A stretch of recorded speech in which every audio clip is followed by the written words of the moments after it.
오늘 요한복음 1장 1절에서부터 18절까지 말씀으로 구원의 서막 엔 아르케 엔 호 로고스라는 제목으로 하나님의 말씀을 함께 나누도록 하겠습니다. 자, 나누린 자료들을 보시고요. 하나씩 설명을 드리면서 진행을 할게요.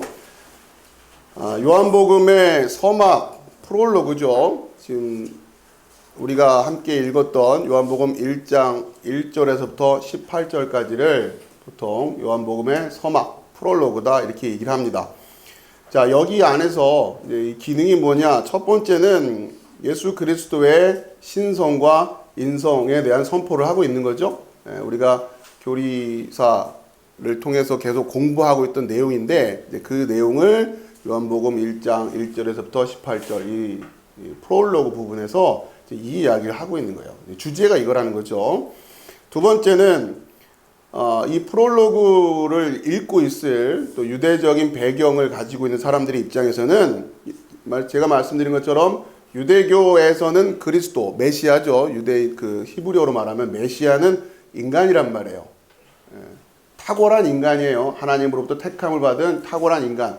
자, 그런데 지금 요한복음에서 이야기하고 있는 그리스도는 하나님이다 라고 지금 이야기를 하고 있는 거죠. 이것이 유대적인 배경, 또 유일신적인 배경에서는 이해하기가 어려운 내용인데, 자, 그것을 지금 프롤로그에서 선언하고 있단 말이에요. 그러니까 제가 이제 괄호에다가 구약의 해석은 이와 다르다라고 한 것은 뭐냐면, 구약을 해석한 유대교적인 신학은 그렇다는 거예요. 그들은 그렇게 이해하고 있는데, 또 구약을 해석을 해보면 꼭 그렇게만 해석할 수 있는 게 아니라는 거죠. 그러니까 아무튼 유대교적인 배경에서는 그러한 관점에서 구약을 해석하고 있다는 거죠. 자, 그 다음에 이 프롤로그의 분위기는 헬라주의와 유대주의를 통합하고 있는 그런 분위기예요. 로고스라고 하는 단어를 가지고 이것이 지금 그렇게 이루어지고 있어요. 여러분들이 교리사 속에서 배웠던 그거죠. 초대교회의 그리스도를 설명하는 데 있어서 계속해서 로고스라고 하는 개념을 가지고 설명을 했단 말이에요. 물론 그것은 그 당시에 철학적인 이미지를 가지고 있는 단어였지만 그것을 가지고서 예수 그리스도를 설명을 하는 겁니다. 자, 그러면서 그 로고스라고 하는 단어가 지금 유대주의와 헬라주의가, 그러니까 유대주의에도 걸쳐 있고 헬라주의에도 걸쳐 있어요. 그러나 새로운 무엇이란 말이에요. 그런데 그걸 가지고 로고스로 설명을 하는 거죠. 자, 그 보면은 유대주의라고 하는 것, 특히 유대주의적인 입장에서의 하나님이라고 할 때는 어디에 초점이 맞춰져 있냐면 일하시는 하나님이에요. 행동. 그러니까 그러니까 유대주의, 헤브라이즘이라고 하는 유대주의의 특징은 동사에 있어요. 동사. 뭔가 행동하는 데 관심이 많단 말이에요. 기본적으로 그 관점들이. 자, 그 다음에 헬라의 로고스라고 하는 것은 설명이라고 제가 이렇게 해놨죠. 무슨 얘기냐면 거기 밑에 괄호에도 있지만 태초에 하나님이 천지를 창조하시느니라 이렇게 돼 있어요. 이게 유대주의예요. 히브리어로 하면 베레시트 바라 이렇게 되거든요. 베레시트는 이제 태초에로 보통 번역이 되는데 제일 먼저 등장하는 게 동사란 말이에요. 바라예요. 창조하시는 하나님이에요. 자, 그런데 이제 이것을 이제 요한복음에서는 태초에 말씀이 계시니라 이러면, 그러니까 지금 설교 제목이 엔 아르케 엔 호 로고스예요. 그러니까 지금 엔 아르케는 베레시트에 해당되는 거예요. 그런데 구약은 베레시트 바라, 그러니까 베레시트는 똑같은데 베레시트 바라 되고, 요한복음에서는 엔 아르케 다음에 뭐죠? 엔 아르케 다음에 나오는 단어가 엔이에요. 엔. 그러니까 똑같은 n은 아니에요. n 아르케의 n과 여기서 n은 다릅니다. 여기서 n이라고 하는 것은 비동사에 해당되는 거란 말이에요. 아시겠어요? 그 차이를? 창세기는 베레시트, n 아르케, 창조하셨다로 시작되는 거고, 요한복음은 태초에 이다로 된단 말이에요. 이다. 그렇죠? 그 차이가 있는 거예요. 하나는 동사고, 뭐 품사상으로는 그렇지만 행동이고 하나는 설명이란 말이에요. 이게 유대주의와, 그러니까 히브리적인 사고와 헬라적인 관점의 차이가 이게 딱 극명하게 드러나는 거죠. 거기 예를 제가 설명드리면 이런 거예요. 만약에 이렇게 연필을 보여주고서 이렇게 물체를 이렇게 연필이라고 해서 보여드리면서 이게 뭐냐 이걸 설명해봐라 이러면은 유대인들은 대본에 뭐라고 한다고 이걸 보고서 이거는 글씨 쓰는 데 쓰는 겁니다. 이렇게. 그러니까 행동, 동작에 관심이 많단 말이에요. 헬라주의자는 어떻게 해요? 이걸 보고서 뭐 제가 써놓은 것처럼 저건 연필입니다. 예? 뭐 혹은 이건 파란색입니다. 빨간색입니다. 길게 생겼습니다. 이렇게 설명을 하는. 예, 그게 헬라적인 관점이라는 거예요. 아시겠죠? 자, 유대적인 관점에서 하나님은 행동하는 분이지 설명되어지는 분은 아니에요. 왜냐하면 하나님은 알 수 있는 분이 아니기 때문에. 자, 그런데 요한복음의 경우에는 하나님을 말씀으로 정의하고 있어요. 그리고는 그 말씀이 육신이 돼서 이 땅에 오셨다. 이렇게 하는. 하나님은 뭐냐? 이제 예를 들면 이런 거예요. 하나님은 뭐냐? 이렇게 설명을 하고 있단 말이에요. 유대주의적인 입장에서는 이렇게 안 한다는 거죠. 그냥 하나님은 창조하시는 분이에요. 하나님을 설명해라 그러면 하나님의 동작을 설명하는. 헬라적인 개념은 관념적으로 설명하는. 자, 이것이 지금 통합이 되고 있는 단어가 뭐라고요? 로고스라고 해요. 로고스. 그러니까 그렇게 통합하려는 의도로 쓰고 있는 거예요. 물론 헬라적인 문화 속에서는 그 로고스라는 단어가 사용되는 철학적인 배경은 달랐죠. 그러니까 유대 뭡니까 교리사에서 우리가 공부하면서 그걸 가지고 초대교회 그것 때문에 이단도 생기고 계속 그랬단 말이에요. 자, 이 말이 이 로고스라는 단어가 거기에 보면은 헬라어로 로고스 이렇게 쓰여 있는 오른쪽에 있는 게 그 다음에 이것이 그 왼쪽 칸에 있는 게 70인역에는 다바르라고 하는 단어로 쓰인 거예요. 다바르. 그렇게 번역이 되고 로고스하고 다바르. 다바르는 몇 번 봤죠.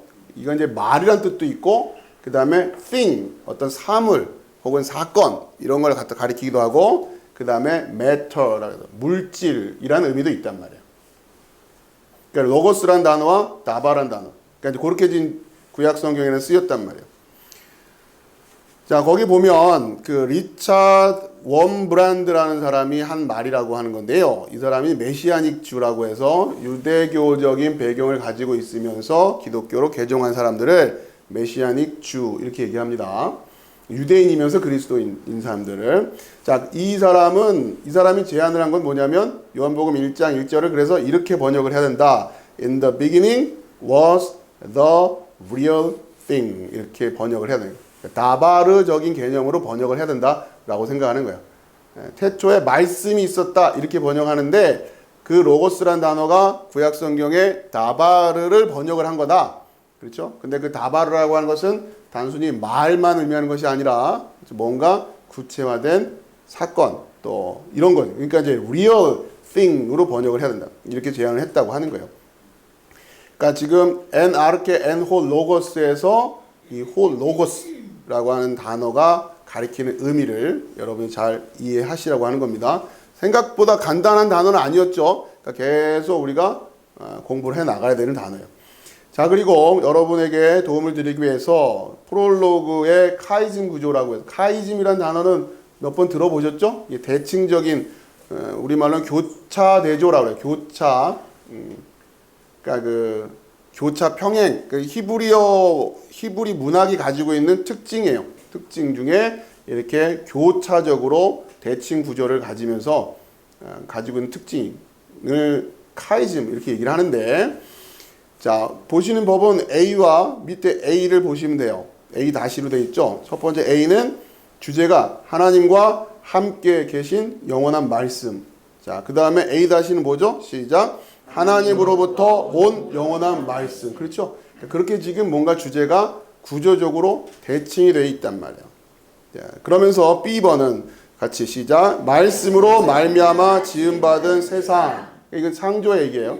B 다시 내려가 보면은 말씀으로 말미암아 온 것, 은혜와 진리. 이렇게 지금 구조가 됐고 C번 시작. 말씀으로부터 받는 것이 뭐냐? 생명. C 다시는 말씀으로부터 받는 게 뭘? 은혜. 그렇죠? D 시작. 세례 요한의 목적은 증언이었어요. D 다시 그러면 세례 요한이 증언을 해요. 그렇죠? 2번 시작. 성육신과 세상의 반응 알지 못해요. 성육신에 대한 세상의 반응은 알지 못하는 거였어요. 그런데 이 다시는 성육신과 교회의 반응은 뭐냐? 그 영광을 본다. 그렇죠? 그 다음에 F는 말씀과 그의 백성, 이스라엘에 대한 문제가 있고, 그 다음에 F-는 말씀과 그의 백성, 그리스도인. G, 말씀을 영접한 자들, G- 말씀을 믿은 자들. H는 하나님의 자녀가 되는 권세를 주심. 그러니까 이렇게 카이즘 구조라고 하는 대칭 구조로 구조를 봤을 때 일단은 이 구조가 굉장히 아름답게 구조화돼 있죠. 자, 그리고 또 하나 유익은 뭐냐면 그러다 보니까 자연스럽게 이런 카이즘 구조에는 중심이 나온단 말이에요. 센터가 나와요. 이 센터를 중심으로 배치를 하고 있기 때문에 그래요. 그랬을 때 이 우리가 오늘 읽은 1장 1절에서 18절 이 프롤로그의 주제가 뭐가 되는 거예요? 하나님의 자녀가 되는 권세를 주셨다는 거예요. 그죠? 결국 요한복음을 통해서 뭘 들으란 얘기예요? 하나님의 자녀가 되는 권세를 받으란 얘기예요. 그렇죠? 요한복음을 통해서 그 얘기를 지금 프롤로그로 전하려고 하는 거예요. 결국 이 이야기가 그러니까 예수가 그러니까 엔 아르케 엔 홀 로고스라고 하는 이 선포가 그럼 우리한테 무슨 얘기가 있냔 말이에요. 무슨 의미가 있고 무슨 의도가 있냐는 거죠. 자, 여러분 요한복음을 읽으면서 뭐 하라고요? 하나님의 자녀가 되는 권세. 그러니까 이걸 통해서 여러분이 그 권세를 가지셔야 된단 말이에요. 그 확인하시고 발견하시고 자 그런 자 A번 이제 하나씩 우리가 말씀을 이제 구체적으로 살피면서 나눠보도록 하겠습니다. 자, 첫 번째 단락의 주제는 사도 요한의 첫 번째 증언이에요. 1장 1절에서부터 5절까지. 주제가 뭐냐면 예수는 살아있는 말씀이십니다. 자, 그러면서 첫 번째 그리스도는 영원합니다. 라고 한 주제죠. 1장 1절에서 2절. 자, 내용은 뭐냐면 창조주 하나님의 속성을 가지고 있는 말씀을 지금 소개해주고 있어요. 엔 아르케 엔 홀 로고스 하면서 쭉 설명하는 거죠. 자, 그런데 그 말씀이 창조주 하나님과는 구별되는 그리고 실제로서의 말씀이다라고 하는 것을 우리에게 가르쳐 주려고 하는 거예요. 구별된다는 얘기는 독립된다는 얘기죠. 자, 이러면서 이런 주제들이 하나씩 이제 나오기 시작하는데 그러면 이 로고스, 이 아들을 어떻게 하나님과 성부 하나님과 연결해서 이해할 거냐? 따로냐? 그러면 하나님이 둘인 것이냐? 이런 논란이 계속 나오는 거죠. 그러면서 삼위일체 논쟁이 교회사 속에서 이어지게 된단 말이에요. 그러니까 이런 주제를 가지고 있기 때문에 그렇다고 하는 것이고 이것을 우리가 어떻게 이해하느냐? 이건 이제 계속 우리가 공부를 해야죠. 자, 넘기시고요. 조금 어려운 말로 하면 로고스의 선제성, 앞서 계셨다는 얘기고 하나님과 함께 하셨다라고 하는 공존했다. 그러나 자존, 그렇죠? 그러니까 이 주제는 뭐와 관련됐었냐면 아들을 어떻게 이해할 거냐? 피조물로 개념으로 이해하는, 그렇죠? 그게 또 초대교회 교리사에서 논쟁 중에 하나였단 말이에요. 그렇죠? 그런 것들. 자, 그러면서 이런 의미를 이런 주제로 지금 요한복음이 서술하고 있다라고 하는 것을 볼 수 있어야 된다는 거죠. 자, 요한복음 1장 1절에서 2절 말씀 우선 제가 써놨으니까 읽어봅시다. 시작. 태초에 말씀이 계시니라. 이 말씀이 하나님과 함께 계셨으니 그가 태초에 하나님과 함께 계셨고. 자, 여기서 하나씩 좀 살펴보면요. 먼저 태초에라고 하는 이 말씀, 그러니까 이 표현은 엔아르케였죠. 이 엔아르케가 창세기의 태초에와 지금 대칭을 이루고 있단 말이에요. 자, 그 부분. 그 다음에 말씀이라고 하는 이 말씀, 호 로고스.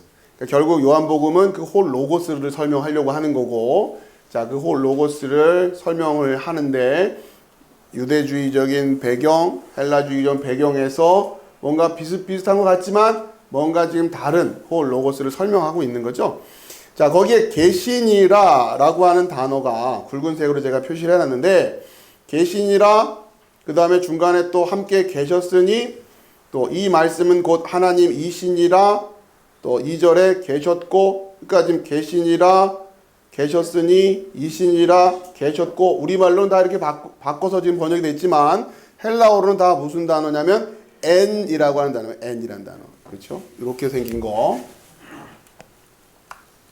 요렇게 뭐 이것까지는 고민하지 마시고 요거만 n이라고 해요. n. 그 밑에 칸 해보세요. 칸. 첫 번째 개신이라 n, 이신이라 n. 똑같이 n이란 말이에요. 이게 이제 영어로 말하면 비동사에 해당되는 거예요. 비동사. 자, 간단치 않은 게 뭐냐면 우리말에는 이다와 있다라는 말이 구별이 되죠. 뭐뭐이다라는 말과 있다라는 말이 구별되는데 영어도 그렇고 헬라어도 그렇고 이다, 있다가 다 뭐로 쓰인다고요? 예, 이 원래 원형은 aim이라고 해요. aim이라는 단어인데 여기서 이렇게 바뀐 거예요.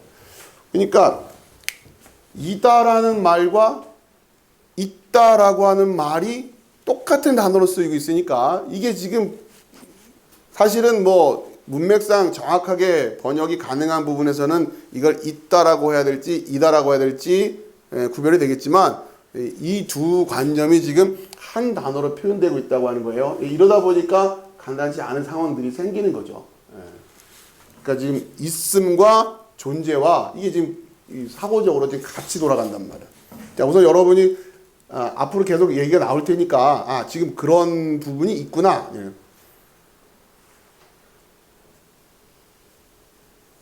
자, 그 다음에 이 말씀이 하나님과 함께 계셨으니 라고 하는 단어로 빨간색으로 되어 있죠.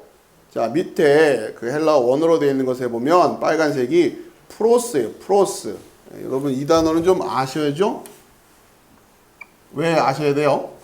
예, 우리 교회 이름이 프로스토포스니까 요 정도는 일단 알고 계셔야 돼요. 프로스란 단어는 그러니까 기본적인 뜻이 뭐예요? 영어로 말하면 to, 어디로 향하여, for 이런 단어란 말이에요. 그렇죠? 자, 근데 그러면 이 말씀이 하나님과 함께 계셨다라고 하면 이 단어를 프로스를 썼어요.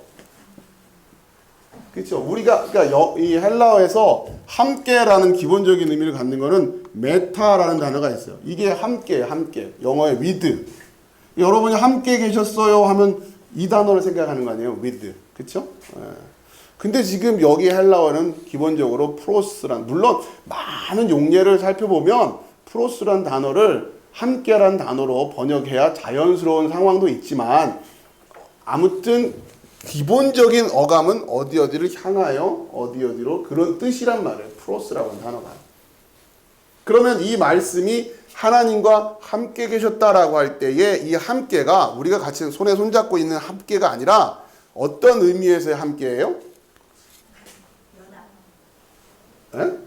아니, 여태까지 설명을 했는데 지금 이거를 가버리면 어떡하죠? 원래 뜻이 이거란 말이에요. 근데 우리가 함께 계셨으니 이랬으니까 손에 손잡고 있는 느낌으로 함께 계셨다 이렇게 생각이 되는데 그게 아니라 기본 뜻이 이거니까 이 말씀이 하나님과 함께가 아니라 하나님을 향하여 계셨다라는 거죠. 하나님을 향하는 겁니다라는 뜻이 되는 거 아니에요. 그러니까 또 계셨습니다도 있다로 번역을 했는데 하나님을 향하여입니다. 이렇게 해도 되는 거 아니에요. 그렇죠? 이 말씀이, 그러니까 이 로고스가 하나님을 향하고 있는 겁니다. 이렇게 해도 되잖아요. 그러니까 그게 더 자연스럽지 않아요? 그리고 빛 얘기가 나온단 말이에요. 이 빛을 따라가면 어디로 간다? 하나님 간다. 하나님께 간다. 이런 얘기란 말이에요. 근데 이거를 하나님과 함께 계셨습니다. 이렇게 해버린 순간 이게 이 요한복음의 전체적인 메시지 이미지가 오히려 이상해졌어요. 그러니까 우리 어법에 맞지가 않아서 그래요. 우리가 이 말씀이 태초에 말씀이 계시니라 이 말씀이 하나님을 향하여입니다. 이 말이 좀 이상한. 그러니까 뭐 아무튼간에 다 하다 보니까 함께 계셨다 이렇게 번역을 해도 이게 좀 자연스럽겠네 이렇게 번역을 한 거죠. 그런데 이 단어의 의미는 프로스라는 어디를 향하여. 요한복음의 전체적인 주제가 빛이잖아요. 빛. 계속 우리가 살펴봤죠. 그렇죠? 빛이란 주제가 있단 말이에요. 그러니까 그 빛을 따르라는 얘기란 말이에요. 그러니까 결국 이 로고스가 이 땅에 오셔서 하나님으로 가는 걸 가르쳐 주는 건데 빛 자체가 태초에 뭐였기 때문에 속성 자체가 이 빛이 뭐였기 때문에 하나님을 향하여였습니다. 라는 말이에요. 빛의 속성이라고 하는 것이. 그렇죠? 그러니까 여러분 1장 1절에 함께라고 하는 단어 하나만 잘 묵상하셔도 요한복음의 분위기를 어떻게 이해해야 되는지가 나오는 거죠.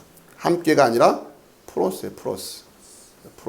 그러니까 우리말로는 함께지만 여기 프로스다. 원래는 어감을 잘 기억하시란 말이에요.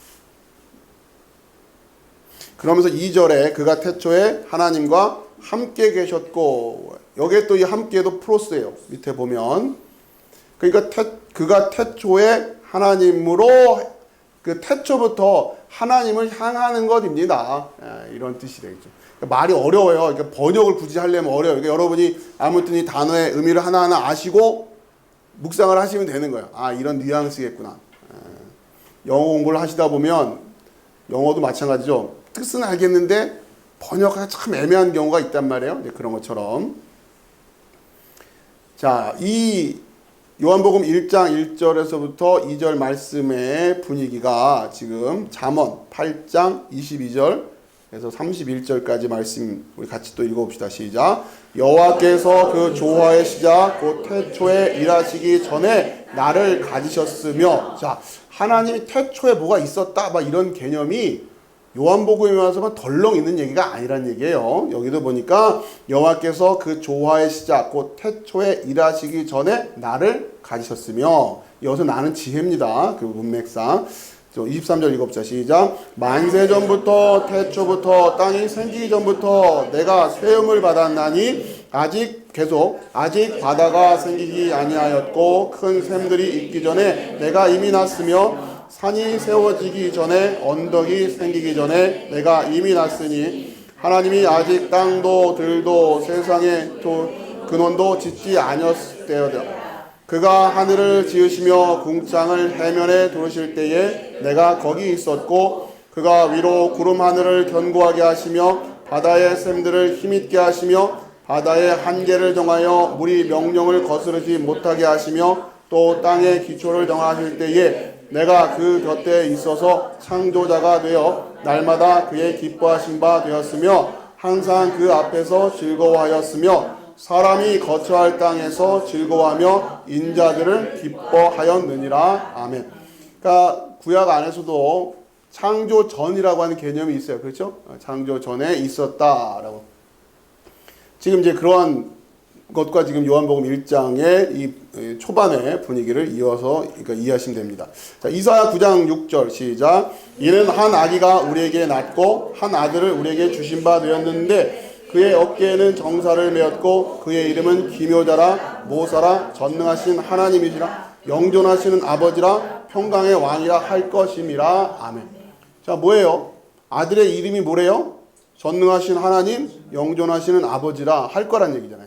구약 안에도 이런 게 있단 말이에요. 다만 유대주의적인 유일신학으로 해석을 하기 때문에 이런 부분들이 안 들어오기도 하고 다르게 해석을 하는 거죠. 그냥 담백하게 해석을 하면 어떻게 되는 거예요? 아들이 하나님이라고 하잖아요, 지금. 그렇게 될 거란 말이에요. 자, 미가서 5장 2절 시작. 베들레헴 에브라다야 너는 유다 족속 중에 작을지라도 이스라엘을 다스릴 자가 내게로 나올 것이라. 그의 근본은 상고의 영혼에 있느니라. 아멘. 그렇죠? 상고의 영혼에. 그러니까 이 땅과 하늘이 만들어지기 전이라고 하는 개념을 가지고 있는 거예요.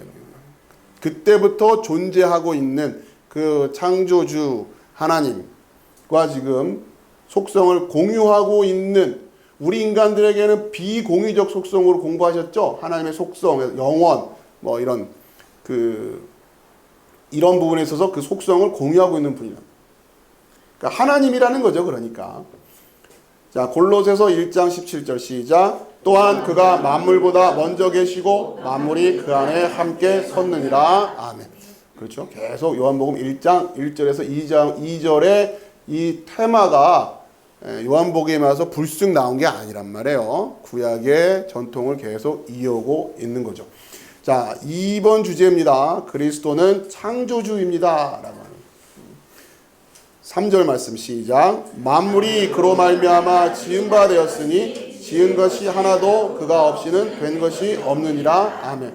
헬라주의와 유대주의의 통합이에요. 헬라주의는 계속 뭐뭐이다, 에이미 동사를 가지고 설명하고 있는 거예요. 자, 그런데 분위기는 헬라적으로 먼저 시작했어요. 그렇죠? 엔 아르케 엔 호 로고스. 그거는 헬라적인 느낌이에요. 자, 그런데 3절로 넘어오면서 뭐라고 그래요? 그 만물이 그로 말미암아 지은 바 되었으니, 그러니까 베레시트 바라를 여기서 설명하고 있는 거잖아요. 그렇죠? 그러니까 존재했다는 게 먼저가 아니라, 그러니까 지금 설명을 우리가 어쩔 수 없이 문장에 나누어서 설명하다 보니까 이게 3절에 와 있는 거지만 지금 같은 얘기를 하려고 하는 거잖아요. 그렇죠? 그러니까 지금 창조의 모습을, 그러니까 이건 동작이에요. 행동이에요. 이거는 어떤 관점에 가까운 거예요? 유대주의적인 관점에 가까운 거죠. 그렇죠?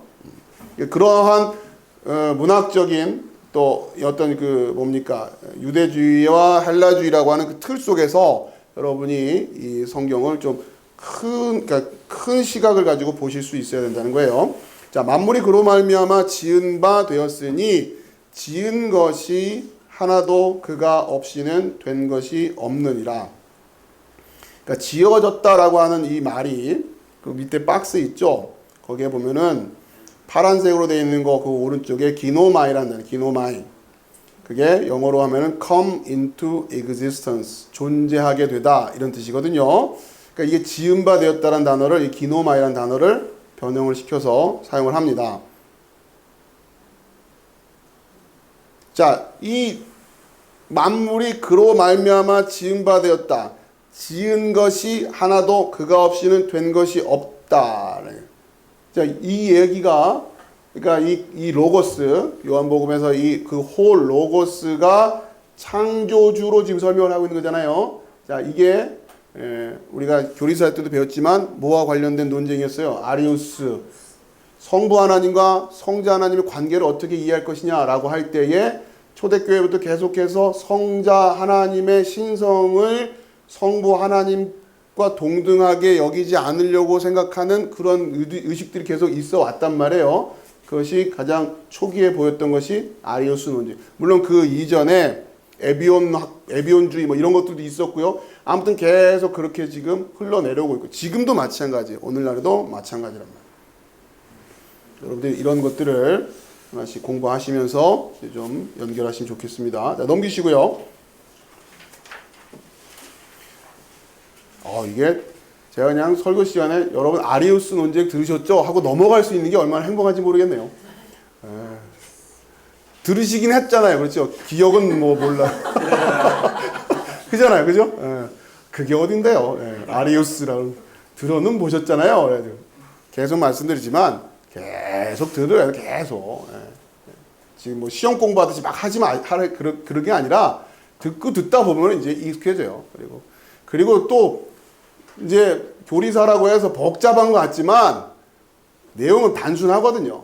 제가 아무튼 그렇게 계속 여러분들이 세워져 갈 수 있도록 도와드릴 테니까 여러분의 그냥 마음만 편안하게 좀 하시면 좋을 것 같아요. 감사합니다. 자, 골로새서 1장 15절에서 20절 말씀. 그러니까 그리스도를 창조주로 고백하고 있는 말씀들이에요. 같이 읽어봅시다. 시작. 그는 보이지 아니하는 하나님의 형상이요 모든 피조물보다 먼저 나신 이시니 만물이 그에게서 창조되되 하늘과 땅에서 보이는 것들과 보이지 않는 것들과 혹은 왕권들이나 주권들이나 통치자들이나 권세들이나 만물이 다 그로 말미암고 그를 위하여 창조되었고 또한 그가 만물보다 먼저 계시고 만물이 그 안에 함께 섰느니라. 그는 몸인 교회의 머리시라. 그가 근본이시요 죽은 자들 가운데서 먼저 나신 이시니 이는 친히 만물의 으뜸이 되려 하심이요 아버지께서는 모든 충만으로 예수 안에 거하게 하시고 그의 십자가의 피로 화평을 이루사 만물 곧 땅에 있는 것들이나 하늘에 있는 것들이 그로 말미암아 자기와 화목하게 되기를 기뻐하심이라. 아멘. 그렇죠. 이 분위기가 앞에서 읽었던 뭐 말씀들하고 비슷하잖아요. 그렇죠. 그러니까 지금 골로새서 1장 15절 이거는 요한복음 1장 1절에서 2절 말씀을 그대로 쓰고 있는 거예요. 그렇게 보이셔야 돼요. 그 다음에 16절은 뭐예요? 3절 쓰고 있는 거잖아요. 만물이 그에게서 창조되되 하는. 그러니까 여러분이 이 믿음의 고백을 여러분이 이렇게 하시면 된단 말이에요. 똑같은 거. 같은 주제를 다른 언어로 표현하고 있을 뿐이죠. 자, 그런데 이제 골로새서 같은 서신서는 특히 이 홀 로고스, 그 그리스도라고 하는 분이 우리 교회와 또 보다 더 직접적으로 여러분 개개인과 어떠한 관계냐라고 하는 것을 설명하는 게 이제 서신서가 된단 말이에요. 결국 그분이 뭐가 된다고 설명하는 거예요? 바로 이런 분이 교회의 머리다라고 하는 거잖아요. 그리고 우리는 뭐다? 교회의 몸이다. 이렇게 설명하는 거고요. 그분이 가지고 있는 그 권세가 우리 것이다 라고 하는 거란 말이에요. 왜? 우리가 그분의 몸이니까. 그러니까 여러분 이것을 진리로 아셔야 된다는 거예요. 자, 히브리서 우리가 살펴봤던 말씀이죠. 여기도 똑같은 말씀이 있어요. 1장 1절에서 13절 말씀도 창조주. 자, 좀 내용이 좀 기니까 우선 제가 발췌한 것만 볼게요. 2절 말씀 읽어봅시다. 시작. 이 모든 날 마지막에는 아들을 통하여 우리에게 말씀하셨으니 이 아들을 만유의 상속자로 세우시고 또 그로 말미암아 모든 세계를 지으셨느니라. 3절. 이는 하나님의 영광의 광채시요 그 본체의 형상이시라. 그의 능력의 말씀으로 만물을 붙드시며 죄를 정결하게 하는 일을 하시고 높은 곳에 계신 지극히 크신 이의 우편에 앉으셨느니라. 아멘. 10절 아래쪽에 있는 것도 읽읍시다. 시작. 또 주여 태초에 주께서 땅에 기초를 주셨으며 하늘도 주의 손으로 지으신 바라. 아멘. 그러니까 히브리서 1장 1절에서 13절 요 내용이 바로 그 아들이라는 아들. 그리스도가 바로 그 아들이시다. 천사보다도 더 뛰어난 아들이시다. 근데 어떤 아들이냐? 창세전에 같이 하나님과 그 창조의 하나님의 그렇죠? 그렇게 설명되고 있는 거란 말이에요. 지금 쭉. 빌립보서 2장 5절에서 11절 말씀도 우리가 똑같은 주제의 말씀이죠. 같이 읽어봅시다. 시작. 너희 안에 이 마음을 품으라. 곧 그리스도 예수의 마음이니 그는 근본 하나님의 본체시나 하나님과 동등됨을 취할 것으로 여기지 아니하시고 오히려 자기를 비워 종의 형체를 가지사 사람들과 같이 되셨고 사람의 모양으로 나타나사 자기를 낮추시고 죽기까지 복종하셨으니 곧 십자가에 죽으심이라. 이러므로 하나님이 그를 지극히 높여 모든 이름 위에 뛰어난 이름을 주사 하늘에 있는 자들과 땅에 있는 자들과 땅 아래에 있는 자들로 모든 무릎을 예수의 이름에 꿇게 하시고 모든 입으로 예수 그리스도를 주라 시인하여 하나님 아버지께 영광을 돌리게 하셨느니라. 아멘. 자, 똑같은 주제를 가지고 이야기하고 있어요. 자, 그런데 재밌는 거는 여러분 기억하실지 모르겠지만 똑같은 본문을 가지고 아리우스적인 입장을 가진 이들은 또 이 본문을 가지고 그래서 아들이 하나님 아버지보다는 열등하다 이렇게 설명을 한단 말이에요. 재밌게도. 여러분 이단들이 뭘 들고서 이단이 되는 거예요? 불경 가지고 이단 돼요? 성경 가지고 이단 되잖아요. 그렇죠? 똑같은 거예요. 여러분 이런 아이러니를 일단은 이 상황이 그래요. 여러분 이거를 받아들일 수 있어야 돼요. 그렇다면 팩트적으로. 그래요. 자, 그러면 뭐가 중요한 거냐? 뭐가? 아리우스 주의자들도 이거 가지고 주장한다니까요. 이단들도 지금 뭐 가지고 자기들이 맞다고 주장하고 성경 가지고. 그렇잖아요. 그러니까 성경을 인용하고 있다고 해서 진리냐? 여러분 이런 부분에 대해서 도전적인 저희 교회가 이런 이야기를 서스름 없이 할 수 있다는 것이 저는 굉장히 감사해요. 성경을 인용하고 있다고 해서 진리가 아니에요. 그렇죠? 그러니까 생각보다 간단한 얘기가 아닌 거예요. 그 진리로 나간다고 하는 게. 자, 우선 그 정도 마음만 품으시고 그냥 너무 한꺼번에 막 다 하시려면 힘드니까 우선 그 정도 마음만 품으시면서 하나. 미리 말씀을 드리면 이따 오후 시간에 이제 선악과가 더 이제 열릴 겁니다. 지난주에 묵상을 많이 하셨나 모르겠는데 선악과를 못 따먹는다. 이게 뭐지? 이게 그나마 일주일 묵혀오신 분들은 오후 시간이 굉장히 유익할 것이고 그게 해결이 안 된 분은 계속 누적이 되겠죠. 여러분 이걸 다 설명한다고 해결되는 게 아니에요. 그 부분에서 우리 김 권사님이 증인이 되실 거예요. 시간이 걸립니다. 묵혀야 돼요. 그거 하나. 그러니까 그게 충분히 묵상이 되어서 그 다음 단계로 가야 물론 해결이 된다 그런 얘기가 아니라 그래서 이렇게 되는 거구나 라고 하면서 하나하나 채워져 가지. 이게 계속 의심구름이 가득한 상태에서 계속 지식적으로만 들었다고 해서 해결되느냐? 그렇지가 않단 말이에요. 근데 무슨 문제가 있냐면 뭐 약간 곁길로 가지만 여러분들이 궁금한 어떤 이런 신학적인 주제라든가 이런 해석에 궁금증이 생기면 어떤 식으로 대부분 하냐면 여전히 이것은 궁금함으로 놔둬요. 왜? 이런 거죠. 제가 A라고, 이게 A입니다. A라고 말씀을 딱 드렸는데 이게 아리송해요. 왜? 만약에 이게 맞다면 이건 어떻게 되는 거지? 이렇게 되는 거예요. 그죠? 대부분의 논리가 이렇게 된단 말이에요. 제가 A가 맞아요 하는 순간 이게 맞다면 이게 문제가 되는데 하면서 요게 해결되기 전까지는 요걸 의심하고 있죠. 그럼 B 가서 설명드리면 가만히 있어봐. 그러면 이게 맞다면 C가 또 해결이 돼야 되는데 그러면 C가 해결되기 전에는 B를 계속 품고 있어요. 결국 어떻게 되는 거예요? 해결이 안 된단 말이에요. 그래서 제 설교를 아무리 들어도 해결이 안 되는 분들은 끝까지 해결이 안 되는 거예요. 근데 이게 서야 돼요. 아, 맞아.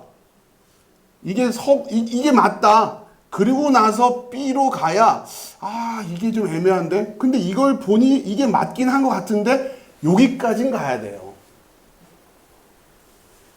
그러지 않고는 여기 안 서요. 근데 대부분의 경우 질문을 하는 분들이 요 패턴으로 질문을 한단 말이에요. 그럼 여러분에게 가장 확실한 건 뭡니까? 제가 이렇게 여쭤보죠. 뭐는 믿습니까? 근데 사실 따지고 보면 그게 없는 거예요. 그러니까 이렇게 거슬러 올라갈 때 우리가 가장 기본적으로 가지고 있어야 될 게 뭐냐? 그럼 여기 근거가 뭐겠어요? 그러니까 여러분의 믿음은 여기서 출발하는 거거든요. 이게 뭘까요? 라고 여러분 여쭤봤을 때 여러분이 이게 있어야 된단 말이에요. 그게 뭡니까? 어디서부터 출발하고 있습니까? 근데 대부분의 신앙이라고 하는 게 성장하지 못하는 이유 중에 하나가 뭐냐면 이게 없다고요. 그게 바로 믿음의 영역이거든요. 누구도 증명해낼 수 없는 거. 그러나 나는 거를 믿는 거. 그게 뭐냐고 여쭤봤을 때 여러분 그게 있어야 얘기가 풀어지는데 이게 없단 말이에요. 여러분 뭐로 하면 좋을까요? 가장 여러분의 가장 토대가 뭡니까? 했을 때 자, 아무튼 오후에 가고요. 인터넷으로 오신 분들도 오후에 오늘 선악과가 해결됩니다. 물론 이게 묵혀와야 된다는 거예요. 이거 없이는 또 다른 질문만 하나 더 늘어날 뿐이에요. 계속 표정 보면 알아요. 그 의미가 없어요. 그렇게 되면. 자, 3번 그리스도는 생명입니다 라고 하는, 자, 이 주제가 4절과 5절입니다. 넘기시죠.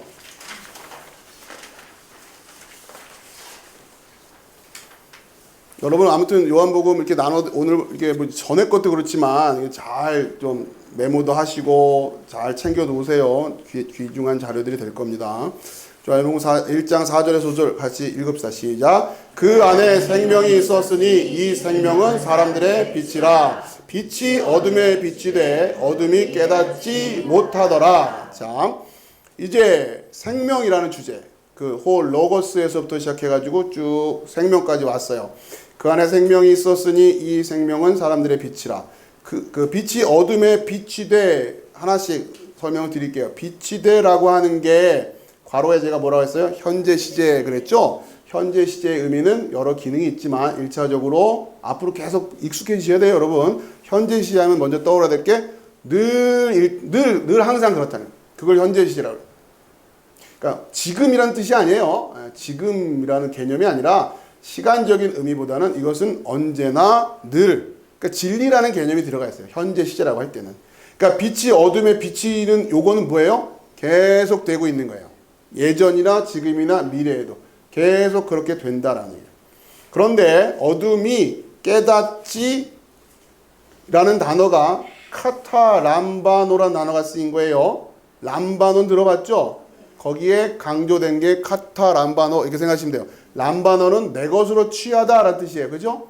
예. 그거보다 더 강한 느낌이라 생각하시면 돼요. 어둠이 깨닫지 못했다라는 의미가 그런 거예요. 그 빛을 자기 거로 하지 못했다라는 얘기란 말이에요. 카타 람바노 하지 못했다고 하니까. 그러니까 취하지 못했다는 뜻입니다. 깨닫지 못했다는 뜻이 그 빛이 내게 안 된 거예요, 지금. 그러지 못하더라. 근데 깨닫지 못하더라 할 때 요 깨닫지 요 단어는 그 밑에 보면은 파란색 우 돼 있는 거 그 뒤에 단어 까만색 여러분 지금 파란색 까만색 이렇게 어쩔 수 없죠 뭐. 그래 여러분이 금방 찾아올 거 아니에요, 그죠? 안 그러면 막 그냥 읽어버리고. 저도 설명하기 이게 편하고. 그러니까. 그 파란색이 우예요, 우. 그죠? 그 뒤에 있는 까만색이 카텔라벤. 요게 이제 위에 그 밑줄처럼 카탈람바노가 실제로 이렇게 쓰인 거죠. 그 원형이고. 이거를 부정과거로 합니다. 과거형. 그러니까 5절의 내용은 이거예요. 그 빛은 과거에도 그랬고, 지금도 그렇고, 미래에도 그렇고, 아무튼 그렇게 쭉 비쳤어요. 그게 빛이에요. 그 생명이. 자, 그런데 어둠이 깨닫지 못했다. 이런 얘기는. 근데 이 깨닫지 못했다는 얘기는 현재의 이야기를 하는 거예요? 과거 얘기를 하는 거예요? 과거 얘기를 하는 거예요. 그렇죠? 누구 얘기를 하려고 하는 거예요? 요한복음 안에서 깨닫지 못했던 사람들 얘기하는 거예요. 근데 그러니까 그걸 의식해서 예를 들어서 이런 거예요. 그 빛이 어둠에 비추었었는데 그들이 깨닫지 못했다 이렇게 써도 맞잖아요. 예수님이 그때 오셨었는데 그들이 그때 깨닫지 못했었어요. 이렇게 말을 해도 되는데 이 요한복음의 기자는 굳이 그렇게 쓰지 않고 예수님이 지금도 오고 계시는데 그때는 깨닫지 못했어요. 이렇게 쓰고 있단 말이에요. 그런 의미잖아요. 지금 빛이 비추고 있는데 그때는 깨닫지 못했어요. 이런 얘기를 썼단 말이에요. 그 말은 뭐예요? 왜 이렇게 쓸까요? 이거 읽고 있는 사람들한테 뭘 얘기하려고? 지금도 비치고 있어요. 이런 얘기잖아요. 그러니 여러분들은 깨달으세요. 이 얘기를 하고 싶은 거죠. 그죠? 그런 뉘앙스를 가지고 있는 거예요. 이걸 다 어떻게 일일이 번역을 하겠어요. 그래서 이 책을 읽고 있는 사람들은 이 소식을 듣는 사람 예수님은 지금 빛이에요. 빛이 어둠에 비치고 있습니다. 지금도 비치고 있다는 얘기잖아요. 그런데 그때는 깨닫지 못했어요. 지금 이 요한복음 안에서 깨닫지 못했던 이들. 그러니 과거의 그 어둠 속에 있던 사람들 중에는 실패했던 사람들이 있는 거예요. 자, 그런데 오늘날 지금은 어떻게 하라고요? 여러분 이 복음을 들으면서 깨달으세요. 이런 얘기를 하고 싶은 거죠, 지금. 어떻게 하라는 얘기? 빛으로 나오세요. 이런 얘기는. 그렇죠? 자, 그 박스 내용도 한번 살펴봅시다. 어둠이라는 주제, 요한복음 3장 19절 시작. 그 정죄는 이것이니 곧 빛이 세상에 왔으되 사람들이 자기 행위가 악함으로 빛보다 어둠을 더 사랑한 것이니라. 그땐 그랬다는 얘기예요. 그래서 나오지 못하는 이들이 있더라는 거죠. 지금은 그러지 말라는 얘기예요. 요한복음 8장 12절 시작. 예수께서 또 말씀하여 이르시되 나는 세상의 빛이니 나를 따르는 자는 어둠에 다니지 아니하고 생명의 빛을 얻으리라. 아멘. 엔 아르케 엔호 로고스가 이 땅에 오셨어요. 그렇죠? 그분이 지금 바로 얘기하고 있는 거잖아. 예수가 바로 그분이라는 거예요. 근데 이 호 로고스는 태초부터 프로스하고 하나님을 향하고 있는 그 로고스였단 말이에요. 그분이 온 거 아니에요. 이름 자체가 하나님을 향하여예요. 존재적인 본질 자체가 호 로고스라는 게. 이 느낌이 오세요? 그분이 오셔서 나를 따르라 하시는 거죠. 이름 자체가 하나님을 따름인데. 이해되시죠?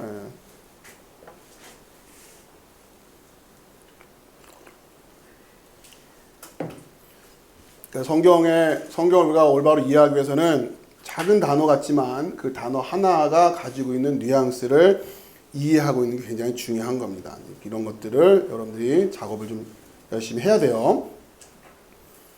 자, 그 다음에 5절에서는 빛이 돼 라는 단어가 쓰였는데, 빛이 돼 번역이 그렇게 되는데 이게 파이노라는 단어예요. 파이노. 이거는 빛나다, 샤인, 빛나다. 근데 이제 나중에 보지만 9절에서는 비추다라는 거예요. 비추다. 이 비추다라는 의미는 어디에다가 빛을 보내다 이런 뜻이란 말이에요. 좀 달라요. 체크만 해두시고 가서 보도록 하겠습니다. 자, 좀 아까 설명드렸지만 카탈람바노라고 하는 단어, 물리적인 의미에서는 붙잡다라는 거예요. 이게 기본 뜻이에요. 붙잡다. 자기 것으로 하다. 그러니까 마음으로 붙잡았을 때는 깨닫다 이렇게 표현을 하는 거겠죠. 요한복음 8장 4절 시작. 예수께서 말하되 선생이여 이 여자가 간음하다가 현장에서 잡혔나이다. 이 잡혔어요. 이 잡혔기 때문에 이 잡혔다라는 단어를 카탈람바노라는 단어를 쓴단 말이에요. 어떤 의미인지 알겠죠? 딱 잡힌 거. 여러분 지난번에 설명드렸지만 가늠하다 잡힌 여인 하면 이제는 분위기가 무슨 분위기에 절기상으로 초막절이라면 초막절. 초막절의 상징은 빛이었어요. 그렇죠? 여인이 그렇게 잡고 있는 거예요. 뭘 생각하려고 하는 거예요, 지금? 여기 여러분이 계속 이제 읽어가면서 계속 배워가야 되는 거예요. 이 여인을 잡고 있어요, 이들이. 그렇죠? 우리가 다 뭐 해야 되는데? 빛을 따라가야 되는데 유대인들이 이 여인을 잡고 있잖아요. 그러니까 어둠의 속성이 그거란 말이에요. 어둠은 지만 있으면 되는데 자기들끼리 또 잡고 있어요. 못 나가게 해요. 죄가 그거란 말이에요. 죄가. 그렇죠? 그래서 여인이 잡혀 있잖아요. 이해되십니까? 자, 그 이미지로 여러분 이거는 제가 말재주로 설명해 드리는 것보다 여러분이 붙들고 묵상하세요. 그게 훨씬 성령님한테 설명을 들으시란 말이에요. 이게 뭔가? 제가 힌트를 드릴 테니까. 자, 요한복음 12장 35절 시작. 예수께서 이르시되 아직 잠시 동안 빛이 너희 중에 있으니 빛이 있을 동안에 다녀 어둠에 붙잡히지 않게 하라. 어둠에 다니는 자는 그 가는 곳을 알지 못하느니라. 아멘. 어둠의 속성이 이거예요. 어둠은 자기만 어둠이 아니에요. 어둠이 붙잡고 있단 말이에요. 그래서 어둠 밖으로 나오질 못하게 한단 말이에요. 그게 사망 권세 이기신이라는 개념이 이제 좀 이해가 되세요? 사망이 붙들고 있단 말이에요. 나가지 못하게. 자, 그런데 보세요. 제가 요약적으로 코멘트만 같이 읽읍시다. 시작. 베드로는 예수 그리스도의 고난을 부정하고 그를 붙잡으려 했으나 가지 마세요. 이랬잖아요. 그죠? 십자가 지시러 간다니까. 예수는 베드로에게 붙잡히지 않으셨다네요. 뭐라고요? 사탄아 물러서라. 내 뒤로 물러서라. 이게 안 잡히는 거예요. 안 잡히는 거예요. 아시겠죠? 성경이 너무 아름답지 않습니까? 자, 굉장히 중요한 일. 어둠에 붙잡혀 있다라고 하는 거. 이 느낌. 자, 요한복음 16장 10절 시작. 의에 대하라 함은 내가 아버지께로 가니 너희가 다시 나를 보지 못함이요. 아버지, 이렇게 빛은 계속 가요. 이렇게 아버지께 간단 말이에요. 그래서 너희가 나를 다시 그러니까 결국 어떻게 해야 돼? 우리가 계속 그 길을 따라가야 되는 거죠.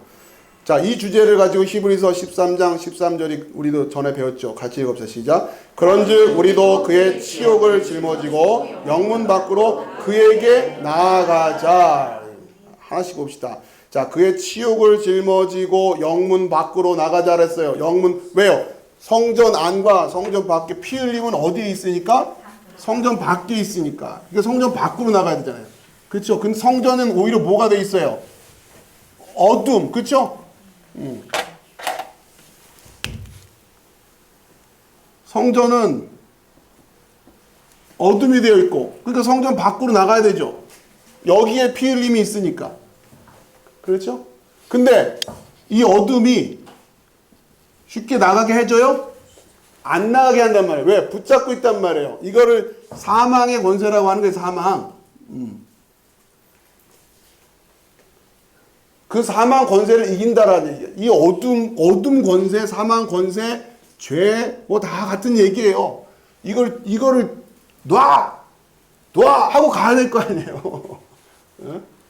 그러면 어둠 안에 들어가 여기 가만히 있다는 얘기는 뭐예요? 그게 어둠에 있다는 얘기고, 그건 죽었다는 얘기고, 아직 죄 가운데 있다는 얘기고, 우리가 신앙생활을 하는 데 있어서 끊임없이 내가 지금 그 빛을 향하여 나가고 있는지를 확인을 해야 된단 말이에요. 여기가 아니다는 생각되면 당장 어떻게 해야 돼요? 나가야 돼요. 나가는 게 우리 신앙이기 때문에 나가도 광야든 나 혼자 그게 뭔 의미가 있는 거예요? 지금 나는 영생을 찾아가겠다고 하는데 여러분 신천지 너무 욕하지 마세요. 그래도 그들은 적어도 이 마음 자세는 있는 사람들이에요. 잘못 갔으니까 문제지.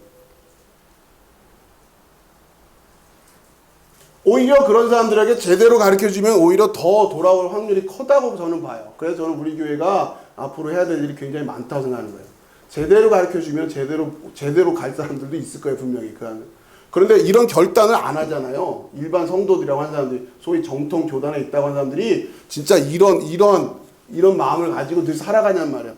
늘 내가 와 있는 자리가 완성됐다고 생각하면 안 돼요. 여러분, 여러분 뭐 좋은 표현은 아니지만 우리 교회도 어둠이 될 수가 있어요. 여러분 이거 깨닫고 그러면 아니라고 빨리 뛰쳐나갈 준비를 하고 있어야 돼. 그래야 여러분 진리로 쓴 거란 말이에요. 아니겠습니까? 그걸 가르쳐 드리려고 하는 거고. 저도 유혹에 넘어질 수 있겠죠. 여러분 그걸 분별할 수 있어야 된단 말이에요. 이거예요 지금. 자, 그에게 나아가자. 이거는 계속되는 삶의 모습으로 우리가 증명해야 되는 거예요. 자, 여기서 그에게라고 하는 게 그에게가 프로스잖아요. 프로스 아우톤. 이거는 요한복음 앞에는 그렇죠. 하나님과 함께 계셨다라고 할 때 그 프로스였단 말이에요. 프로스 아우톤. 나아가자. 이사야 52장 11절 시작. 너희는 떠날지어다 거기서 나오고 부정한 것을 만지지 말지어다. 그 가운데에서 나올지어다. 여호와의 기구를 매는 자들이여 스스로 정결하게 할지어다. 아멘. 그렇죠? 출애굽 과정이 그거 아닙니까? 그 나가는 거예요. 나가는 거. 근데 그 나가는 자들을 바로가 어떻게 해요? 쫓아가잖아요. 못 나가게 하려고. 그대로 그리고 있는 거죠. 물론 바로가 쫓아오는 경우도 있지만 그 밑에 보면 2번 소돔의 멸망과 뒤돌아보면 자기 스스로 돌아보고 안 나오기도 하고 안 가기도 하고 그러면서 망한단 말이에요. 여기가 무덤이다라고 하면서도 안 나가면 어떡하냔 말이에요. 무덤인지 모르고 앉아있으면 방법 없지만. 여러분 신앙생활이라고 하는 것은 이게 말 그대로 신앙생활이에요. 다른 것도 아니고 신앙생활이에요. 여러분 엄청 진지해야 됩니다. 신천지 성도들 같은 극성이 있어야 될 거 아니에요. 제발 우리 그 소위 말하는 그런 극성이 있어야 될 거 아니에요. 근데 왜 그걸 다 그 엉뚱한 애다 뺏겨가지고 지금.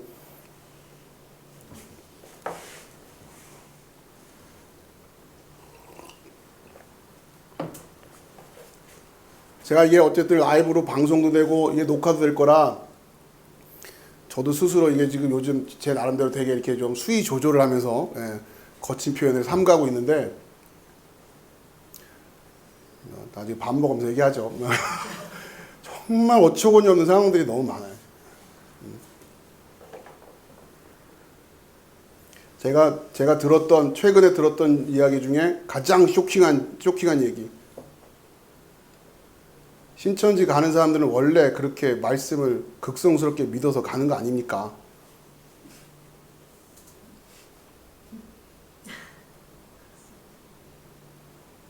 우리도 신천지처럼 말씀을 좀 이렇게 열심히 공부해야 되지 않습니까? 라고 했더니 돌아오는 반응이 그거였어요. 신천지 같은 사람들은 워낙에 극성인 사람들이니까 그런 거 아니에요. 우리가 그렇게까지 할 필요가 뭐가 있습니까? 라는 이야기를 들었을 때 저는 출애굽을 계획을 한 거죠.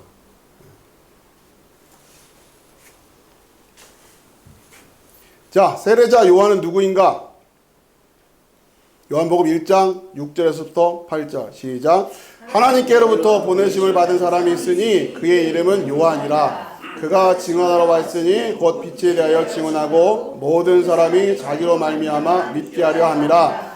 그는 이 빛이 아니요 이 빛에 대하여 증언하러 온 자라. 그러니까 세례 요한, 제가 거기다가 세례자 요한이라고 썼는데 이거는 좀 그러니까 세례 요한이라는 표현이 틀렸다는 얘기를 하는 분들이 있어요. 우리가 그냥 익숙해서 세례 요한 그러는데 타이틀이어야 되잖아요. 세례자 요한이 정확한 표현이다. 이렇게 말씀하신 분들이 있거든요.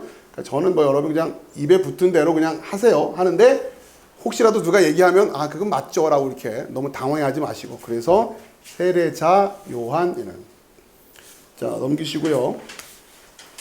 자, 이제 그 내용을 요약하면 하나님께로부터 보내심을 받은 사람이라는 세례자 요한이 또 그 사명이 무엇인지를 설명하고 있죠. 자, 그러나 빛은 아니다라고. 지금 이제 초점은 누구에게만? 자, 예수 그리스도에게 가려고 하는 거예요. 자, 10번. 사도 요한의 두 번째 증언은 예수는 각 사람에게 비추는 빛이십니다. 이 주제예요. 9절에서 13절 읽읍시다. 시작. 참 빛 곧 세상에 와서 각 사람에게 비추는 빛이 있었나니 그가 세상에 계셨으며 세상은 그로 말미암아 지은 바 되었으되 세상이 그를 알지 못하였고 자기 땅에 오매 자기 백성이 영접하지 아니하였으나 영접하는 자 곧 그 이름을 믿는 자들에게는 하나님의 자녀가 되는 권세를 주셨으니 이는 혈통으로나 육정으로나 사람의 뜻으로 나지 아니하고 오직 하나님께로부터 난 자들이니라. 아멘. 자, 참빛 곧 세상에 와서 각 사람에게 비추는 빛. 자, 여기서 비추는 빛이라고 하는 것은 빛을 이렇게 비춰준다는, 빛이 빛난다고 하는 의미에서도 빛이, 아까도 비치니 할 때는 그거였고 요번에 비추다라고 할 때는 give light to, 그렇죠? 빛을 비추어주는 거예요. 그가 세상에 계셨으며, 그러니까 두 가지 기능이 있는 겁니다. 우리가 따라가야 할 측면에서 빛도 있는 것이고, 자, 그 다음에 비춘다라고 할 때는 어떤 의미냐면 이걸 깨닫게 하는 거예요. 우리가 어둠이었던 것을 비춰준단 말이에요. 그렇죠? 그래서 우리가 어둠을 깨닫게 하는 거예요. 그가 세상에 계셨으며 세상은 그로 말미암아 지은 바 되었으되 세상이 그를 알지 못하였고 자기 땅에 오매 자기 백성이 영접하지 아니하였으나 영접하는 자, 이 영접하다가 람바노 왔어요. 영접하는. 여기도 부정과거가 쓰였다는. 이게 무슨 얘기냐면 영접하는 자, 영접하고 있는 자라는 의미가 아니라 과거에 영접을 했어요. 그렇죠? 네, 그런 의미예요. 영접한. 그 느낌입니다. 그러면서 곧 그 이름을 믿는 자. 자, 이런 거예요. 지금 이게 과거고, 이렇게 쓰지 말고, 여기가 현재라고 하면, 자, 현재 이전에 어느 시점인가 한번 영접을 했어요. 그렇죠? 그렇잖아요. 한번 영접한 거 아니에요. 받아들여. 자, 영접하는 자라고 하면서 곧 부연해서 설명을 하는 거예요. 뭐라고? 그 이름을 믿는 자. 그렇죠? 한번 영접을 하겠죠. 이걸 계속 영접한다는 게 아니라 영접을. 곧 그 이름을 믿는 자라고 할 때 믿는에 해당되는 단어는 현재 분사란 말이에요. 그러니까 현재란 단어가 들어가면 계속 되고 있다는 뜻이에요. 그러니까 믿고 있는 것은 어떻게? 영접했으니까 이때부터 이어져서 계속 믿는 자 이렇게 되는 거예요. 그렇죠? 계속 그 믿음의 길을 따라가고 있는 자 이런 의미가 돼요. 그 빛을 계속 따라가고 있는 자라는 거예요. 그러니까 우리 인생이 이렇게 그려져야 되는 거예요. 어디 그냥 톡 머물러 있으면 안 된단 말이에요. 광야에서 그걸 가르쳐 주는 거예요. 여기다 성막 지고 하나님이 여기 다음으로 옮기자. 그럼 또 옮기고 하면서 그러면서 따라가는 거예요. 여기 하나 딱 해가지고 성전 지어놓고 여기서 그 천년만년 이게 아니었단 말이에요. 하나님의 모델은 이게 아니었다고요. 신앙생활은 그래서 어떤 부분은 고달픈 겁니다. 왜요? 계속 이동해야 되니까. 빛이 가는 만큼 또 이동해야 돼. 또 이동해. 그러니까 너무 성막을 그 성전만큼 이렇게 막 그냥 붙박이로 만들어 놓으면 힘들어지는 거 아니에요. 말뚝 해가지고 막 딱 뽑아가지고 탁 할 수 있게끔 해야지. 빛은 갔는데 성전이 안 갔어요. 이런 상황이에요. 지금 한국 교회가. 빛은 떠났는데 왜요? 여기 이 건물을 다 어떻게 할 거야? 여기가 이게 성경에도 그대로 나와 있잖아요. 에스겔도 그렇고 하나님의 영광은 이미 떠났는데 성전은 여기 있어.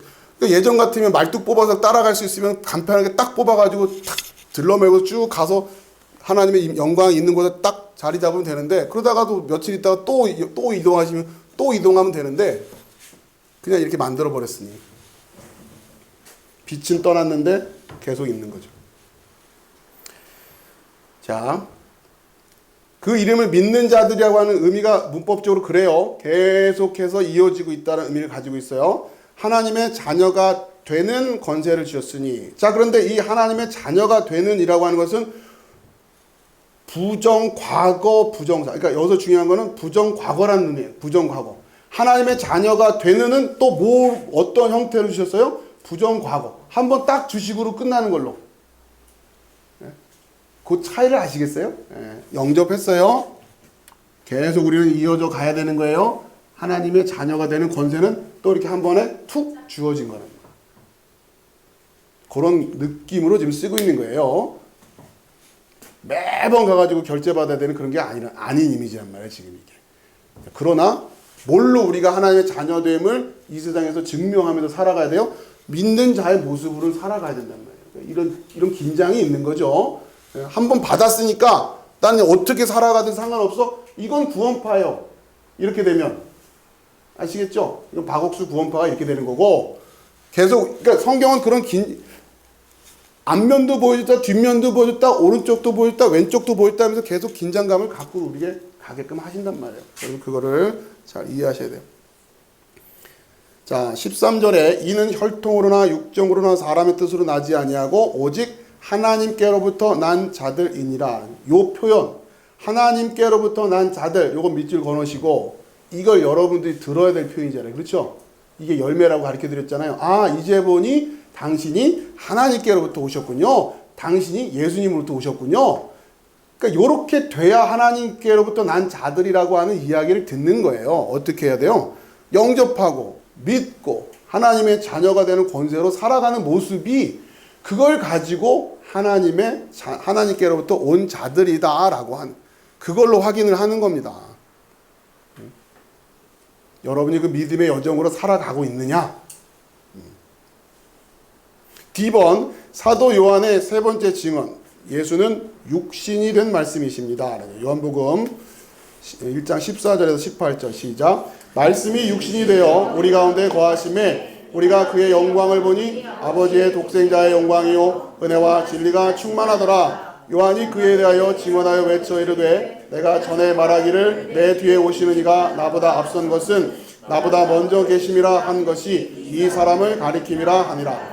우리가 다 그의 충만한 데서 받으니 은혜 위에 은혜로라. 율법은 모세로 말미암아 주어진 것이요 은혜와 진리는 예수 그리스도로 말미암아 온 것이라. 본래 하나님을 본 사람이 없으되 아버지 품속에 있는 독생하신 하나님이 나타내셨느니라. 아멘. 자, 한 절씩 봅시다. 14절 말씀이 육신이 되어 우리 가운데 거하심에, 자, 그 밑에 아래 칸에 보면 말씀이, 이게 이제 호 로고스예요. 오늘 제목이었죠. 바로 그 말씀이 쭉 설명을 하고 그 말씀이 여기까지 왔어요. 말씀이 육신이 되어, 자, 이게 이제 또 기독론 논쟁에서 중요한 논쟁 중에 하나였죠. 이 말씀, 그러니까 인성과 신성이라고 하는 것이 어떻게 한 인격체 안에 들어갈 수 있느냐라고 하는 이 주제. 그러면서 많은 이단들이 빠졌던 생각 중에 하나가 양자설이었단 말이에요. 그렇죠? 원래 인간이었는데 뭔가 계속 이 성장하고 뭐 신성이 올라가고 은혜 받고 성령 충만해지고 점점 해서 하나님의 아들이 되는 자격을 얻게 됐다라는 그 수준까지 올라갔다라는 식의 생각이 양자설이란 말이에요. 원래는 하나님이 아니었는데 하나님이 이렇게 받아준 거야. 양자로. 이런 느낌이란 말이에요. 그래서 그걸 양자설이라고. 그런 식의 관점. 어떤 형태로 출발하든 어쨌든 인간에서 출발해서 그래서 하나님이 된다라고 하는 이런 느낌. 자, 이 말씀이 육신이 되어라고 하는 이 논쟁이 그래서 계속 이어지고 있었던 거죠. 교회사 안에서도. 자, 우리 가운데 거하심에라고 하는. 자, 먼저 그거 뒤에 아버지의 독생자의 영광이라고 하는 것 좀 봅시다. 먼저 이게 독생자라는 단어가 오늘은 많이 설명을 드리기 어려워요. 이게 쉬운 단어가 아니기 때문에. 자, 우선 그 밑에 보면 아버지의 독생자라고 하는 모노게네스, 빨간색이 기본형이에요. 독생자의 영광. 그러니까 아버지의 독생자의라고 할 때 모노게누스 파라파트로스. 여기에서 파라는 옆에라는 거예요. 아버지 옆에 있는 독생자 이런 뜻이에요. 모노게네스라는 게. 그러니까 이게 어떤 의미냐면 출생이라는 의미보다, 그러니까 아들이란, 그러니까 모노게네스란 말에는 아들이란 말은 없어요. 우리는 독생자, 그러니까 아들 이렇게 생각되는데 독생자의 아들이란 개념이 들어가 있는 게 아니란 말이에요. 모노게네스란 말에는. 그래서 출생했다는 의미보다, 그러니까 여기 지금 기독론에서 양자설이나 이런 데서 지금 문제가 됐던 게 이런 거란 말이에요. 이런 거를 해석하는 과정에서 잘못 해석했기 때문에 출생했다는, 아버지가 낳았다 막 이런 계속 그 얘기 했던 거 기억나시죠? 뭐 낳았다, 뭐 했다, 뭐 아무튼 어려웠던 얘기들이. 자, 그런데 이 모노게네스라는 단어가 출생보다는 유래라는 의미가 더 강하다네. 그리고 모노게네스라는 것은 아주 그러니까 독특한, 유니크하고 비교할 수 없고 이런 유일하다라고 하는 의미예요. 유일하다. 간단히 말하면. 근데 아무튼 요 모노게네스라는 단어 안에는 아들이라는 개념 자체는 없다. 물론 그렇게 활용은 되지만 언어적인 아주 그 단어의 기본적인 의미로 봤을 때는 그런 의미는 없어요. 그러나 그게 점점 파생은 될 수 있겠죠. 그런 의미로. 그러니까 어떤 사람이 아들을 가리키면서 이 사람 내 모노게네스예요. 이렇게 말할 수도 있고, 예를 들면 이 책은 내가 가지고 있는 모노게네스예요. 이럴 수도 있는 거고. 이해되시겠어요? 무슨 말씀인지? 그러니까 그런 의미가 다양하게 쓰이다 보면 파생이 될 수 있는 그런 의미는 있지만, 그러나 기본적인 의미는 그게 없다는. 우선 그 정도까지만 여러분이 이해하시고, 자, 그 다음에 앞에 다시 말씀이 육신이 되어 우리 가운데 거하심에, 요 단어를 또 우리가 공부해야죠. 이 거하심에란 단어가 아래쪽에 보면 거하심에가 스케노오란 단어, 스케노오. 자, 이게 샤켄, 전에도 봤죠? 샤켄, 샤칸이라고 하는 요 히브리어에서부터 온 거예요. 예. 번역이 그렇게 된단 말이에요. 이게 어디에서 출애굽기에서 성막 할 때 공부했던 거잖아요. 샤켄, 샤칸. 이게 어떤 단어와도 같이 쓰인다. 이웃이라는 단어, 그렇죠? 이웃. 함께 살다, 이웃, 이런 의미란 말이에요.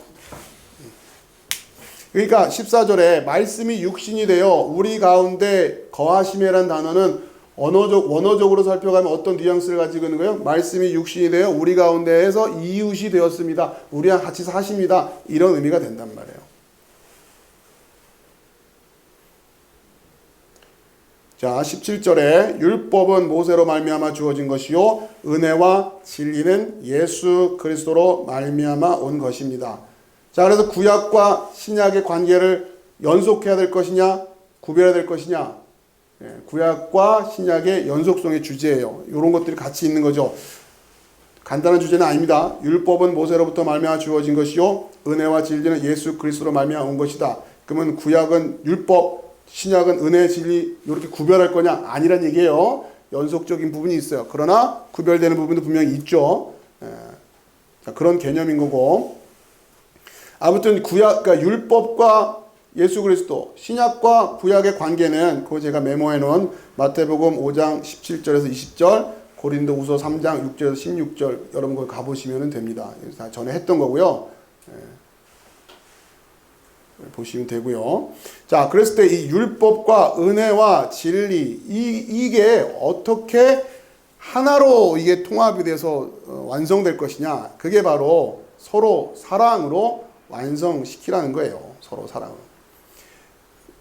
우리가 14절에 봤듯이 말씀이 육신이 되어 우리 가운데 뭐가 됐어요? 이웃이 됐단 말이에요. 이웃이. 그 얘기예요, 지금. 우리는 그래서 그 이웃으로 사랑하는 거예요. 그게 서로 사랑이는.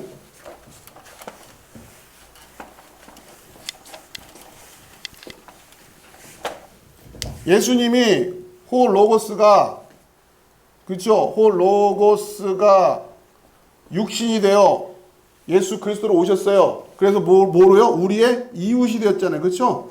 이웃이 되었단 말이에요. 이 이웃이 우리를 어떻게 해요? 죽기까지 사랑하셨어요. 내가 너희를 사랑한 것 같이. 그래서 우리 이웃이 되는 거예요. 그러니까 성경이 말하는 이웃은 뭐냐? 바로 이거. 죽기까지 나를 사랑해주는 그거. 그게 이웃이에요. 그게 이웃. 내 옆집 사는 사람이 이웃이 아니라. 진리 안에서 여러분의 구원을 위해서 죽어준 이웃이 있어요? 그 이웃 사랑하는 거란 말이에요, 성경이 지금. 그렇게 해서 이 사랑이 먼저 왔고, 그러면 그것을 깨달은 이가 이웃으로 사랑을 하겠죠. 그렇죠? 이것이 서로 사랑의 원리란 말이에요. 하나님 사랑, 이웃 사랑은 이렇게 성취되는 거였단 말이에요. 그러면 이 통째로 이게 뭡니까? 이제 이걸 뭐라고 그래요? 영접하는 자, 곧 그 이름을 믿는 자는 뭐가 돼요? 하나님의 자녀가 되는 권세. 그러니까 이 뭐가 돼요? 하나님의 자녀. 모노게네스가 되는 거란 말이에요. 그러면 이 하나님의 자녀됨은 또 뭘로 확인을 시켜야 될 거예요? 서로 사랑해 요걸로. 그렇죠? 아, 이제 보니 당신이 하나님께로부터 왔군요. 이걸 돼야 될 거 아니에요. 그러니까 이게 이제 이웃이 돼야 돼요, 이 세상에서. 그래서 또 십자가 사랑으로 이웃 사랑을 성취를 해요. 그러니까 이웃이 되는 거죠. 누군가의 또 이웃이 되겠죠. 그럼 이 사람이 이거를 또 이웃으로 사랑을 할 거 아니에요. 이렇게 서로 사랑이 돼, 서로 사랑.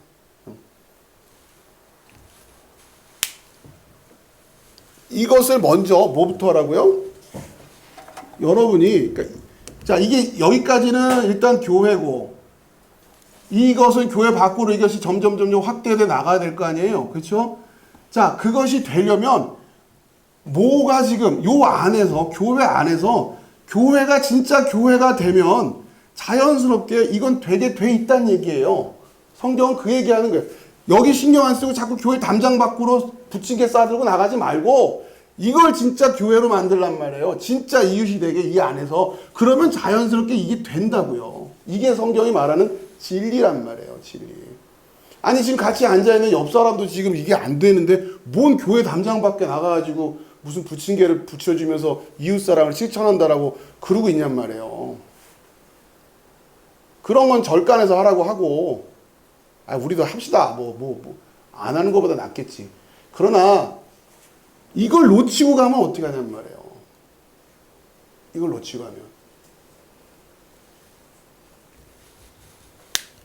자, 이게 지금 서로 사랑을 이렇게 실천해요. 자, 베드로전서 4장 8절. 시작. 무엇보다도 뜨겁게 서로 사랑할지니 사랑은 허다한 죄를 덮느니라. 아멘. 여기서 뜨겁게 서로 사랑하라고 할 때 이 뜨겁게 이야기는 여기서 서로는 여러분 교회 아니에요. 교회 밖이 아니라 성경 안에서 나오는 교회, 이 성경은 다 교회 안에 얘기하고 있는 거예요. 뜨겁게 서로 사랑하시면 뜨겁게.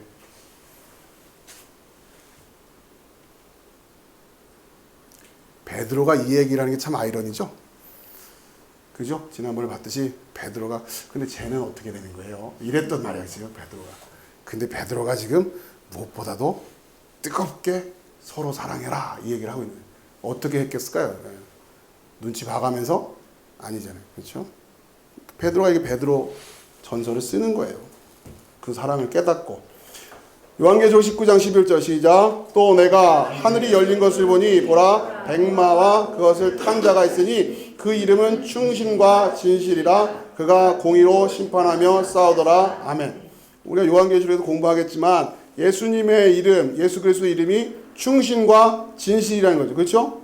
충신, 그분의 이름이 충신과 진실이에요.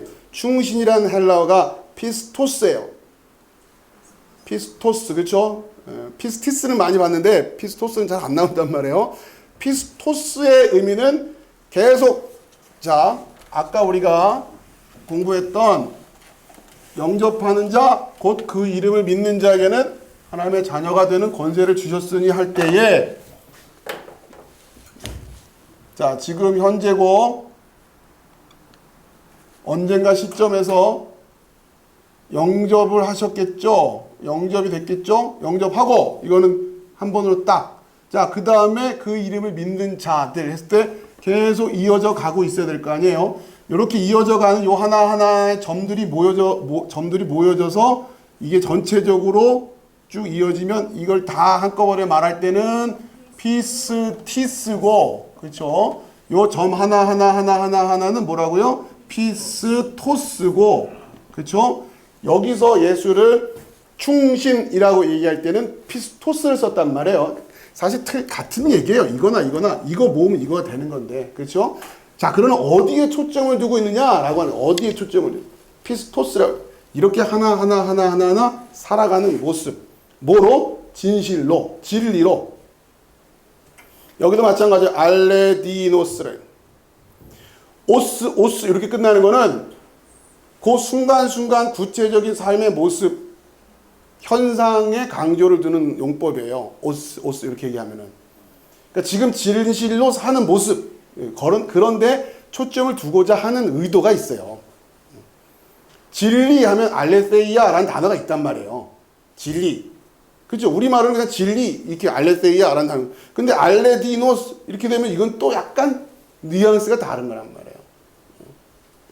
자, 결국 진리 안에서, 진리로, 피스토스와 진리로 쭉 이렇게 살아가는 거죠. 매 순간. 자, 그걸 뭐라고 한다? 그게 공의라는. 그것이 공의로, 그러니까 엔 디카이오순에 이것이 의 안에 있다라고 하는 거예요. 요렇게 매 순간순간 살아갈 때에 그러니까 이 전체가 또 뭐가 되냐? 의가 되겠죠. 의. 그리고 요 하나하나를 또 뭐라고 해요? 이것도 의라고 한단 말이에요. 의라는 게 그래요. 그러면 의는 뭐냐? 결국 의라고 하는 것은 뭐냐?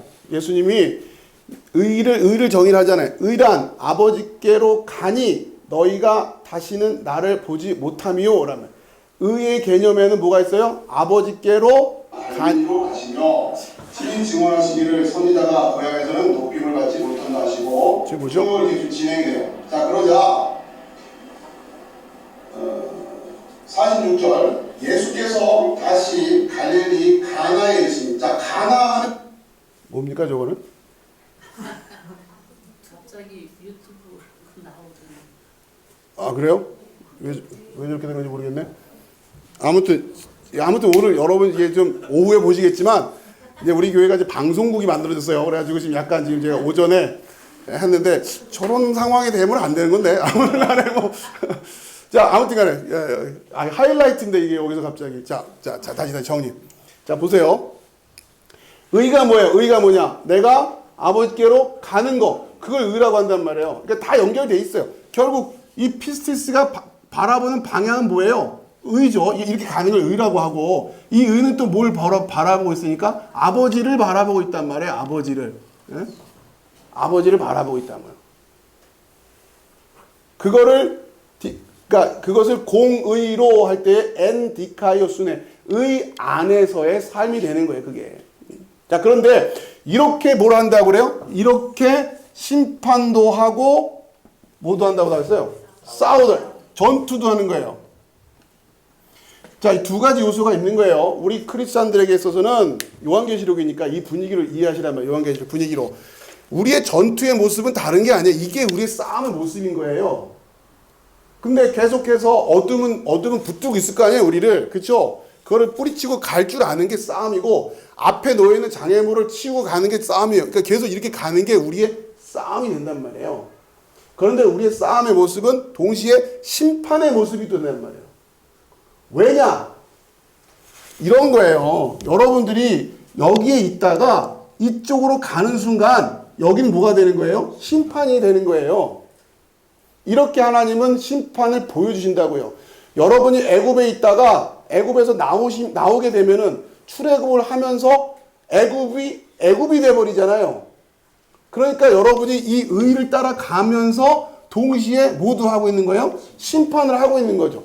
예수님이 빛으로 오셔서 예수님이 가고 계시는데 예수님을 안 따라가는 자들은 자연스럽게 뭐가 되는 거예요? 심판이 되는 거란 말이에요. 그래서 출애굽이 그렇게 중요한 거예요. 머물러 있으면 안 돼요.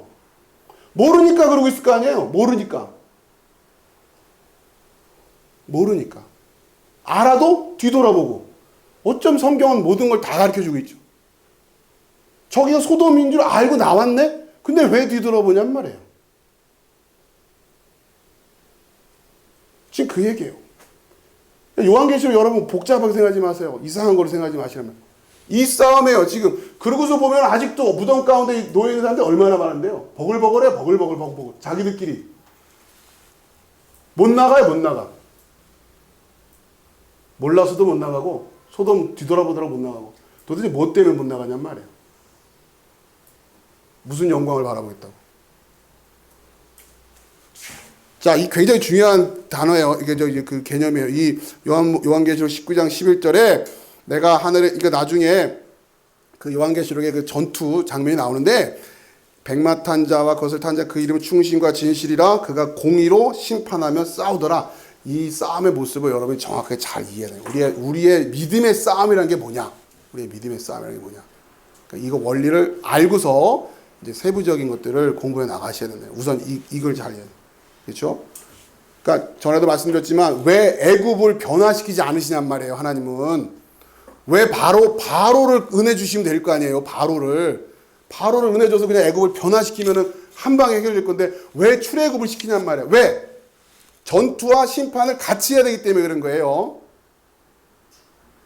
그렇게 구별해 내신단 말이에요. 그렇기 때문에 독생자가 오시는 거고, 안 그러면 우리를 그렇게 구원하시길 원하시는 하나님이 그냥 오늘부터 니들 다 내 아들 하자 짠 하시면 될 거 아니란 말이에요. 왜 오셔서 십자가를 지시고 영문 밖으로 나가자고 하시고 왜 그러냐면 공의의 하나님이기 때문에 심판도 하셔야 되는데 그 심판의 모습을 어떻게 해요? 가시면서 못 따라오는 자들의 모습을 심판으로 보여주는 거예요. 그리고 여러분 끝까지 쫓아가야 돼. 끝까지. 그 빛을 따라가라는 끝까지. 자, 이렇게 해서 오늘 말씀을 마무리를 하겠습니다. 자, 기도하겠습니다.